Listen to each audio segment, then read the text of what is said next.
ಅಧ್ಯಕ್ಷರೇ, ಈಗ ನಾನು ಗಲಾಟೆ ಆಗ್ಬೇಕಂತಲೇ ಮಾತಾಡಬೇಡಿ ಇಷ್ಟೇ. ಶಿವಲಿಂಗೌಡ್ರೆ, ಟೀಕೆ ಮಾಡೋದಲ್ಲ, ನೀವು ಬೇಕಾದಷ್ಟು ಟೀಕೆ ಮಾಡಿದ್ರಿ, ನಾವೇನಾರ ಇದು ಮಾಡಿದ್ವಾ? ನೀವು ಯಾಕೆ ಮಾತಾಡ್ತೀರಿ ಅಲ್ಲಿ ಕೂತು? ಅಧ್ಯಕ್ಷರೇ, ನಿನ್ನೆ 12 ಗಂಟೆಗೆ ಚಾಲೂ ಮಾಡಿದವ್ರು ಇವತ್ತು 12 ಗಂಟೆ ಒಡ ಬೇದಾರ ನೋಡ್ರಿ. ಕೋನ್ ರೆಡ್ಡಿ ಅವರೇ, ಕೇಂದ್ರ ಇಲ್ದಲೇ ರಾಜ್ಯ ಇಲ್ಲ, ರಾಜ್ಯ ಇಲ್ದಲೇ ಕೇಂದ್ರ ಇಲ್ಲ. ಇದು ಒಕ್ಕೂಟ ವ್ಯವಸ್ಥೆ. ಈ ಒಕ್ಕೂಟ ವ್ಯವಸ್ಥೆನಲ್ಲಿ ನಾವಿಬ್ಬರೂ ಸರಿಯಾಗಿ ಹೋದ್ರೇ ಈ ರಾಜ್ಯದ ಸರ್ವತೋಮುಖವಾದಂಥ ಅಭಿವೃದ್ಧಿ ಆಗಲಿಕ್ಕೆ ಸಾಧ್ಯ. ಆದ್ದರಿಂದ ರಾಜ್ಯನೂ ತಪ್ಪು ಮಾಡಿರೋದನ್ನ ಹೇಳ್ತೀವಿ, ಕೇಂದ್ರನೂ ತಪ್ಪು ಮಾಡಿರೋದನ್ನ ಹೇಳ್ತೀವಿ. ಈಗ ನಾವು ನೀವುಗಳೆಲ್ಲ ಸೇರಿ ಏನು ಗ್ರಾಂಟ್ ಬೇಕು ಅಂತೇಳಿ ಇಲ್ಲಿ ಜಪ ಮಾಡ್ತಾ ಇದ್ದೀವಿ, ಒತ್ತಡ ಮಾಡ್ತಾ ಇದ್ದೀವಿ. ಅದಕ್ಕೆ ಏನು ಕೆಲವು ಸನ್ನಿವೇಶಗಳು, ಕೆಲವು ಕಾನೂನುಗಳು ತೊಡಕಾಗಿದ್ದಾವೆ.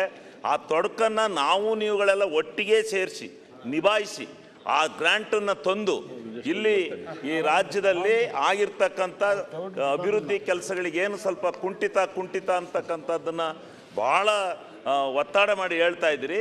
ಅದನ್ನು ಸರಿಪಡಿಸೋಕ್ಕೆ ನಾವು ನೀವೆಲ್ಲ ಒಟ್ಟಿಗೆ ಹೋರಾಟ ಮಾಡೋಣ ಅಂತಕ್ಕಂಥದ್ದನ್ನೇ ನಾನು ಈ ಸಂದರ್ಭದಲ್ಲಿ ಹೇಳ್ತಕ್ಕಂಥದ್ದು.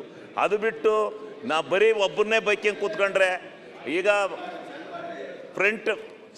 ನಿಮ್ಮ ಹತ್ರ ಹೇಳಿಸ್ಕೊಂಡು ಮಾತಾಡ್ಬೇಕೇನ್ರಿ ನಾನು? ಅಲ್ಲ, ಯಾಕೆ ಹಿಂಗೆಲ್ಲ ಆಡ್ತೀರಿ?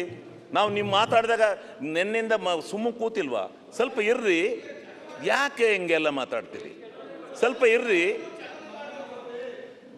ಏನು ಒಳ್ಳೆ. ಆಮೇಲೆ ಇವತ್ತು ಏನು ಸಂದರ್ಭ ಬಂದಿದೆ, ಆ ಸಂದರ್ಭನ ಈಗ ಇರ್ತಕ್ಕಂಥ ಸನ್ನಿವೇಶನ ಹೇಳ್ತೀನಿ. ಆ ಸನ್ನಿವೇಶದಲ್ಲಿ ಯಾರು ತಪ್ಪು ಯಾರು ರೈಟು ನೀವೇ ಮಾಡ್ಕೊಳ್ಳಿ, ಅದ್ರ ಬಗ್ಗೆ ನಂದೇನು ಚಿಂತೆ ಇಲ್ಲ. ಇಲ್ಲಿ ಎಲ್ಲವೂ ವಿಚಾರಗಳು ಎಲ್ಲರೂ ತಿಳ್ಕೊಂಡಿರ್ತಾರೆ ಅಂತಕ್ಕಂಥದ್ದಲ್ಲ, ಎಲ್ಲರೂ ತಿಳ್ಕೊಂಡಿರ್ತಾರೆ. ಆದರೆ ಇವತ್ತು ನಾವು ಏನಾದರೂ ಮಾಡಿ ಹೋರಾಟ ಮಾಡಿ ಈ ರಾಜ್ಯಕ್ಕೆ ಬರಬೇಕಾಗಿರ್ತಕ್ಕಂಥ ಇದನ್ನು ತರಬೇಕು, ಕೆಲವು ಹಣನ ತರಬೇಕು. ಹಣನ ತಂದು ಒಂದು ಏನು ಕೆಲವೊಂದು ಯೋಜನೆಗಳಲ್ಲಿ ಆಗಿರ್ತಕ್ಕಂಥ ವ್ಯತ್ಯಾಸನ ಸರಿಪಡಿಸೋದಕ್ಕೆ ಸರ್ಕಾರದ ಗಮನ ಸೆಳಿತೀನಿ ನಾನಷ್ಟೇ, ಇನ್ಯಾರನ್ನು ಏನು ಇದು ಮಾಡೋದಿಲ್ಲ. ಈಗ ಒಕ್ಕೂಟ ವ್ಯವಸ್ಥೆನಲ್ಲಿ ನಾವು ಈ ಕೇಂದ್ರ ಮತ್ತು ರಾಜ್ಯ ಸರ್ಕಾರಗಳ ಮಧ್ಯದಲ್ಲಿ ಏನಾಯಿತು, ಈಗ ನಾವು ಹಿಂಗೆ ಇದು ಮಾಡ್ತಾ ಇದ್ವಿ, ಭಾಳ ಪ್ರಮಾಣದಲ್ಲಿ ನಮಗೆ ದುಡ್ಡಿಲ್ಲ ಅಂತ ಇದ್ವಿ. ಹಿಂದೆ ಒನ್ ನೇಷನ್ ಒನ್ ಟ್ಯಾಕ್ಸನ್ನು ತಂದಾಗ ಏನಾಯಿತು, ನಮ್ಮ ಭಾಗವನ್ನು ಅರ್ಧ ಭಾಗವನ್ನು ನಾವು ಕೇಂದ್ರ ಸರ್ಕಾರಕ್ಕೆ ಒನ್ ನೇಷನ್ ಟ್ಯಾಕ್ಸ್ ಅಂತ ಬಂತು. ಭಾರತ ದೇಶ ಒಕ್ಕೂಟ ವ್ಯವಸ್ಥೆ ನಾವು ಒಪ್ಪಲೇಬೇಕು, ಒಪ್ಪಿದೋ ಕೊಟ್ಟು. ಆದರೆ ಆ GST ತರಬೇಕಾದಂಥ ಸಂದರ್ಭದಲ್ಲಿ ಕೇಂದ್ರ ಸರ್ಕಾರ ಮತ್ತು ರಾಜ್ಯ ಸರ್ಕಾರಗಳ ಮಧ್ಯದಲ್ಲಿ ಆದಂಥ ಒಪ್ಪಂದ ಜಾರಿಯಾಗಿಲ್ಲ. ಅದರಿಂದ ನಮಗೆ ದುಡ್ಡಿನ ಹೊಡೆತ ಬಿದ್ದಿದೆ. ಅದು ಜಾರಿ ಆಗಬೇಕು ಅಂತಕ್ಕಂಥದ್ದು ನಮ್ಮ ಇದು ಏನು ಅವತ್ತು ಹೇಳಿದ್ದು.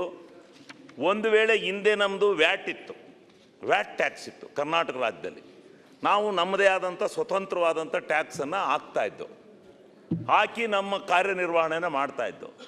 ಆ ಸಂದರ್ಭದಲ್ಲಿ ಏನಾಯಿತು, ಒನ್ ನೇಷನ್ ಒನ್ ಟ್ಯಾಕ್ಸ್ ಬಂದಾಗ ಒಂದು ವೇಳೆ ಏನಾದ್ರೂ ಕರ್ನಾಟಕ ರಾಜ್ಯಕ್ಕೆ ಹಣಕಾಸಿನ ಮುಗ್ಗಟ್ಟು ಮತ್ತು ಆ ಹಿಂದೆ ಬರ್ತಿದ್ದಂಥ ಟ್ಯಾಕ್ಸ್ಗೆ ಏನಾದರೂ ಕಡಿಮೆ ಉತ್ಪತ್ತಿ ಆದರೆ, ಹಣ ಬಂದರೆ ನಾವು ಆ ಗ್ಯಾಪನ್ನು ತುಂಬಿಕೊಡ್ತೀವಿ ಅಂತೇಳಿ ಸ್ಪಷ್ಟವಾಗಿ ಆ ಕಾನೂನನ್ನು ಪಾಸ್ ಮಾಡ್ತಕ್ಕಂಥ ಸಂದರ್ಭದಲ್ಲಿ ಈ ಸದನದಲ್ಲೇ ತೀರ್ಮಾನ ಆಯಿತು.